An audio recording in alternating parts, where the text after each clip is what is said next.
In Caesar 3 gibt es 5 Gottheiten, die von unseren Bürgern verehrt werden können.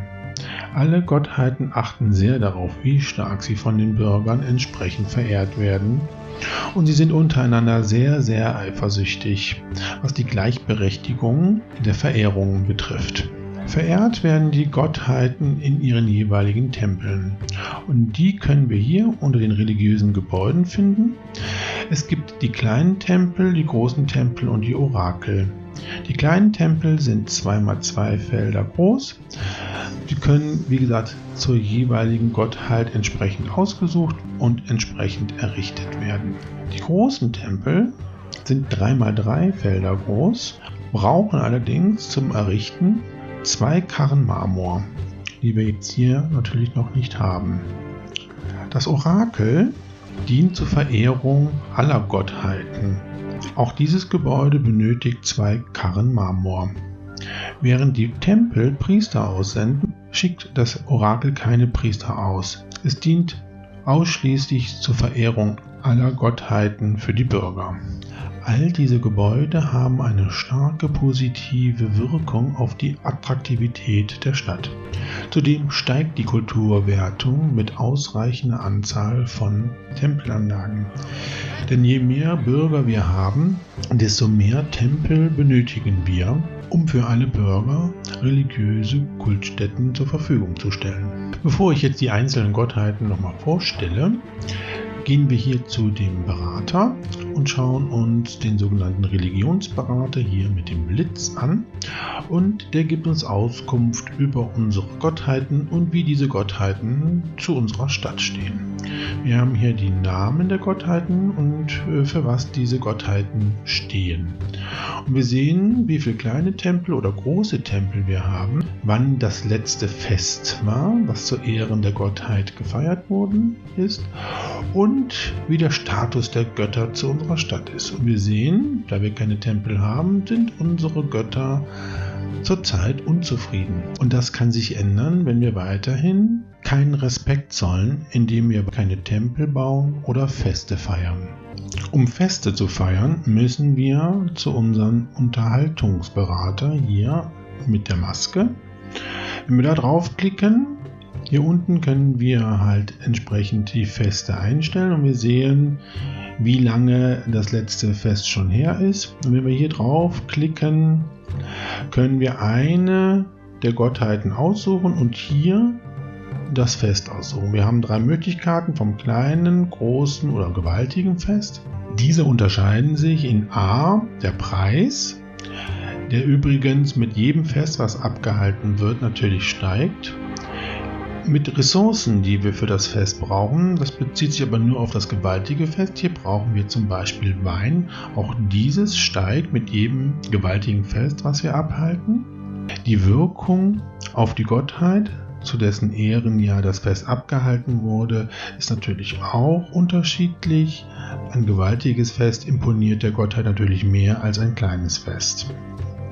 Zudem sind die Vorbereitungszeiten für die Feste unterschiedlich.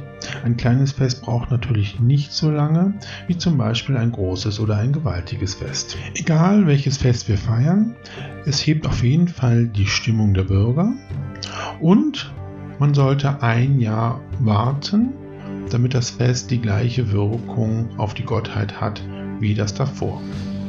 Kommen wir nochmal zurück zu unserem Religionsberater. Wir können halt hier sehen, dass unsere Götter nicht so zufrieden sind mit unserer Stadt, weil wir halt noch keine Tempelanlagen errichtet haben. Sollten wir weiterhin so desinteressiert an unsere Götter sein, kann sich die Stimmung weiter verschlechtern.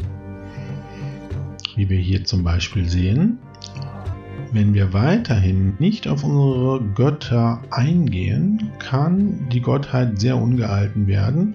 Das sieht man an diesen Blitzen.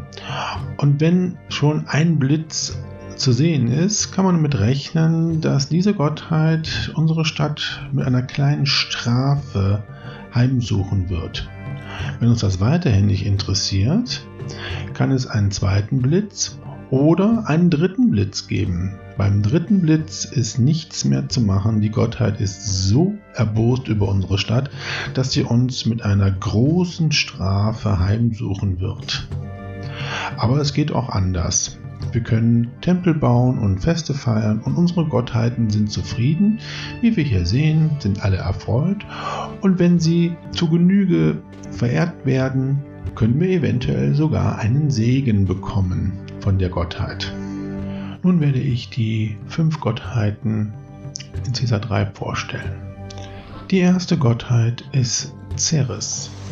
Ceres ist die Göttin der Landwirtschaft und hat diesen Tempel mit dem grünen Dach. Diese Gottheit sollte immer verehrt werden, weil sie ist verantwortlich für alle Farmen und Feldfrüchte, die in unserer Stadt angebaut werden. Wenn Ceres glücklich ist und genügend Aufmerksamkeit bekommt, werden wir gesegnet, indem alle Feldfrüchte auf einmal reif werden. Sollten wir allerdings Ceres missachten, wird sie uns mit einem kleinen Fluch heimsuchen, in dem nämlich alle Feldfrüchte von allen Farmen vernichtet werden. Sollte uns der große Fluch von Ceres heimsuchen, dann folgt Folgendes.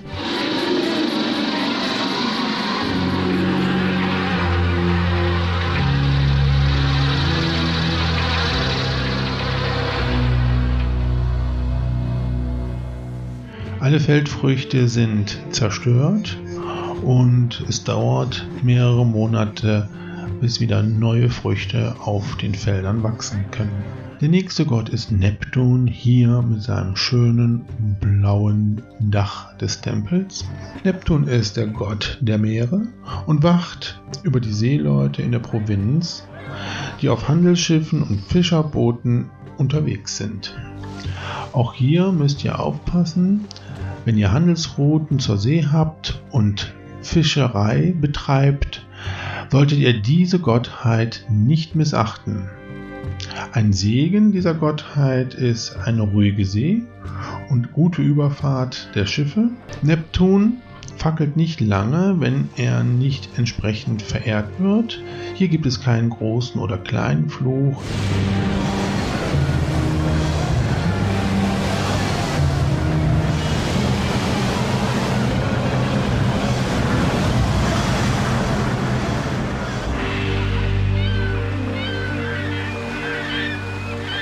Wenn er uns mit seinem Fluch heimsucht, entfesselt er einen Sturm, der alle Schiffe zerstört, Handelsschiffe wie auch Fischerboote. Und wenn eure Stadt ausschließlich auf Fischfang für die Nahrungsversorgung ausgerichtet ist, kann das ziemlich böse enden. Die nächste Gottheit ist Merkur, hier in seinem schönen Tempel mit dem gelben Dach. Merkur ist der Gott des Handels und der Produktion und sollte in jeder Stadt gebührend respektiert und geehrt werden, da wir in jeder Stadt produzieren. Eine Segnung von Merkur bringt unentdeckte Lagerbestände in Silos oder Lagerhäuser zutage.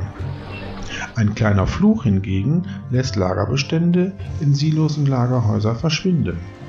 Wer aber Merkur bis zum Äußersten reizt, der wird auf ein Lagerhaus oder ein Silo verzichten müssen, da es dann in Flammen aufgeht und alle Güter da drinnen vernichtet werden.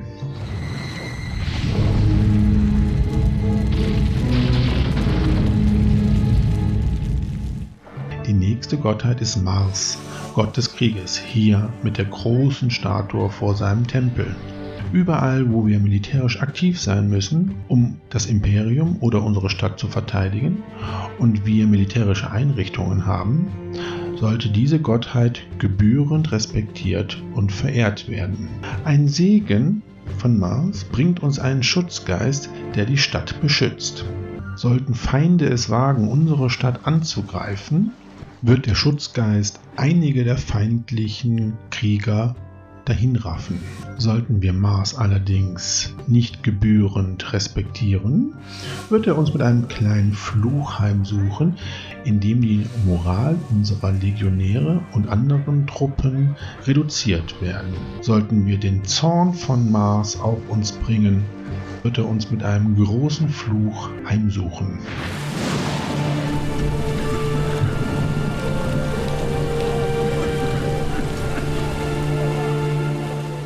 Alle Legionäre eines Forts verlassen fluchtartig dieses, um sich vor dem Zorn Mars zu schützen. Und es dauert mehrere Monate, bis neue Legionäre das Fort wieder bevölkern. Als letzte Gottheit möchte ich Venus vorstellen, die Göttin der Liebe, hier in ihrem schönen Tempel mit dem roten Dach und der großen Statue davor. Auch diese Gottheit sollte in der Stadt gebührend respektiert und gefeiert werden, denn sie sorgt für eine gute Stimmung in unserer Stadt. Eine Segnung von Venus hebt die Stimmung aller Bürger in unserer Stadt. Allerdings kann ein kleiner Fluch die Stimmung aller Bürger entsprechend senken. Und sollten wir Venus weiterhin ignorieren, wird sie sehr traurig sein und die Trauer auf unsere Bürger weitergeben, indem die Stimmung noch weiter sinkt und Seuchen und Krankheiten unsere Stadt heimsuchen.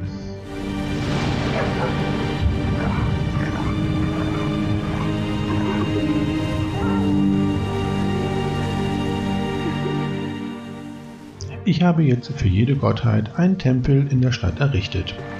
Und ich würde auch raten, in jeder Stadt alle Gottheiten entsprechend zu ehren. Es gibt vielleicht Karten, wo wir eben keinen Seehandel betreiben oder Karten, wo wir keine militärischen Aktionen haben. Allerdings würde ich auch für diese Götter Tempel bauen und die Gottheiten etwas bei Laune halten, denn unzufriedene Götter beunruhigen unsere Bürger und kann die Stimmung entsprechend verschlechtern. Auch für die Religion gibt es eine Spezialkarte, die finden wir hier ganz unten unter Religion und da können wir sehen, dass unsere Bürger Zugang zu den einzelnen Gottheiten haben und die sagen uns auch, zu wie viel. Und da wir von jeder Gottheit jetzt einen Tempel gebaut haben, haben unsere Bürger auch zu allen Tempeln Zugang. Zudem können wir sehen, dass die Tempel eine sehr große positive Wirkung auf die Attraktivität der Stadt haben. Überall haben sich gepflasterte Straßen entwickelt. Wenn wir jetzt nochmal in die Spezialkarte Attraktivität gehen, können wir sehen, wie sich das hier alles verändert hat. Es hat also unheimlich an Attraktivität gewonnen. Wenn unsere Tempel genügende Mitarbeiter haben, werden Priester ausgesandt, die entlang der Straße gehen und unsere Bürger somit Zugang zu unseren Tempelanlagen haben. Und dadurch entwickeln sich unsere Gebäude auch weiter. Wir haben jetzt die große Hütte und wir sehen, dass nun frisches Wasser aus einem Brunnen benötigt wird. Das werden wir uns in der nächsten Folge anschauen. Okay, ich sage Tschüss, bis bald, euer Dominus.